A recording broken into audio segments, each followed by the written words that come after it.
আসসালামু আলাইকুম। স্বাগতম সবাইকে। আজকে রান্না করব খুবই সুস্বাদু এবং মজাদার শিম দিয়ে বোয়াল মাছের ঝোল তরকারি। শিম দিয়ে বোয়াল মাছের তরকারিটা খুবই টেস্টি হয় আর এটা সাদা ভাত দিয়ে খেতে ভীষণই ভালো লাগবে। খুবই সহজ একটি রান্না। তাহলে চলুন কিভাবে শিম দিয়ে বোয়াল মাছের ঝোল রান্না করি সেটা দেখে নেই। রান্নার জন্য আমি এখানে বোয়াল মাছ নিয়ে নিয়েছি।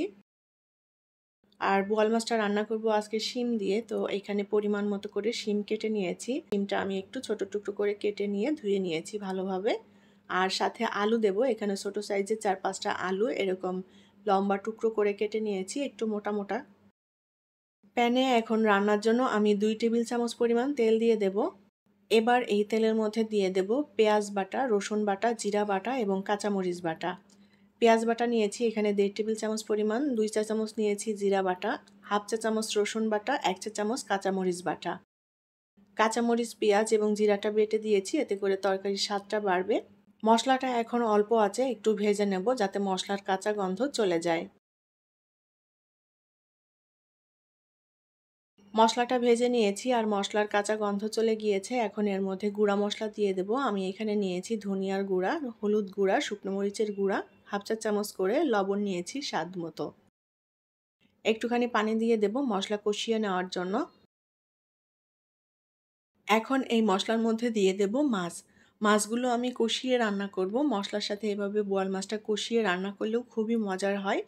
তবে যারা কাঁচা মাছ খেতে পারেন না কষিয়ে, তারা হালকা ভেজে নিতে পারেন। ঢেকে দিয়ে মাছটা রান্না করে নেব।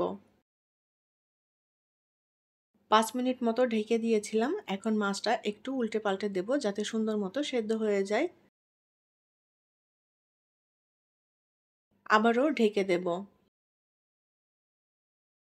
আরও 4-5 মিনিট আমি ঢেকে দিয়ে মাছটা রান্না করে নিয়েছি। আর মাছটাকে আমি এর মধ্যে একবার নেড়েচেড়েও দিয়েছিলাম। মাছ কষানো হয়ে গিয়েছে, এখন মাছগুলো মশলা থেকে তুলে নেব। এখন এই মশলার মধ্যে আমি দিয়ে দেব কেটে রাখা আলু। আলুটা মশলার সাথে দিয়ে আগে একটু কষিয়ে নেব, যেহেতু সিমের তুলনায় আলু শক্ত, যার কারণে আলুটা আগে থেকে একটু কষিয়ে নেব। ঢেকে দিয়ে রান্না করে নেব। 5 মিনিট ঢেকে দিয়ে আলুটা রান্না করে নিয়েছি। আলুটা এবার সুন্দর করে একটু কষিয়ে নেব। মশলার সাথে আলুটা কষিয়ে নিয়েছি, এখন এর মধ্যে কেটে রাখা শিম দিয়ে দেব। শিমগুলো দিয়ে সুন্দর করে নেড়েচেড়ে মিলিয়ে নেব। শিমের সাথে এখানে কেউ আলু না দিতে চাইলে আলু বাদ দিয়েও রান্না করা যাবে, অথবা শিমের সাথে অন্যান্য পছন্দ মতো সবজি মিক্স করে দিয়েও এই ঝোল তরকারিটা রান্না করা যাবে। ঢেকে দেব। 3-4 মিনিট ঢেকে দিয়ে শিমটা রান্না করে নিয়েছি। আর শিমটা সেদ্ধ হতে কিন্তু খুব বেশি একটা সময় লাগবে না। এখন শিমটাকে একটু কষিয়ে নেব।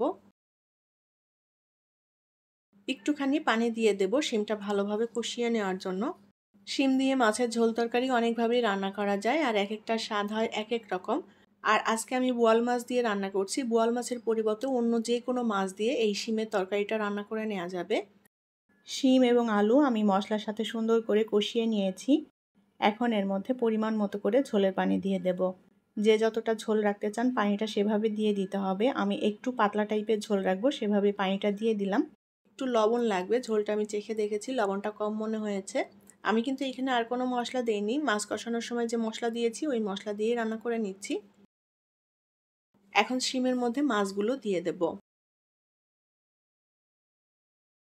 মাছগুলো দিয়ে আলতো করে নেড়েচেড়ে একটু মিলিয়ে নেব। ঢেকে দিয়ে রান্না করে নেব। 7-8 মিনিট ঢেকে দিয়ে রান্না করে নিয়েছি। এখন এর মধ্যে দিয়ে দেব টালা জিরার গুঁড়া। জিরার গুঁড়া দিয়ে নেড়েচেড়ে মিলিয়ে নেব। চুলার সুইচটা আমি অফ করে দিয়েছি। শিম দিয়ে বোয়াল মাছের ঝোল তরকারি রান্না করা হয়ে গিয়েছে। ঝোলটা আমি একটু পাতলা টাইপের রেখেছি, আর এই পাতলা ঝোল দিয়ে ভাতটা খেতে ভালো লাগবে। তরকারি রান্না কমপ্লিট, এখন নামিয়ে নিয়ে পরিবেশন করব। তৈরি হয়ে গেল দারুণ সুস্বাদু এবং মজাদার শিম দিয়ে বোয়াল মাছের ঝোল তরকারি। ভাতের সাথে খেতে ভীষণই ভালো লাগবে। আশা করি ভালো লেগেছে আমার আজকের রেসিপিটি যদি ভালো লাগে তাহলে প্লিজ লাইক, কমেন্ট এবং শেয়ার করবেন। পরবর্তী রেসিপি দেখার আমন্ত্রণ জানিয়ে বিদায় নিচ্ছি। আল্লাহ হাফেজ।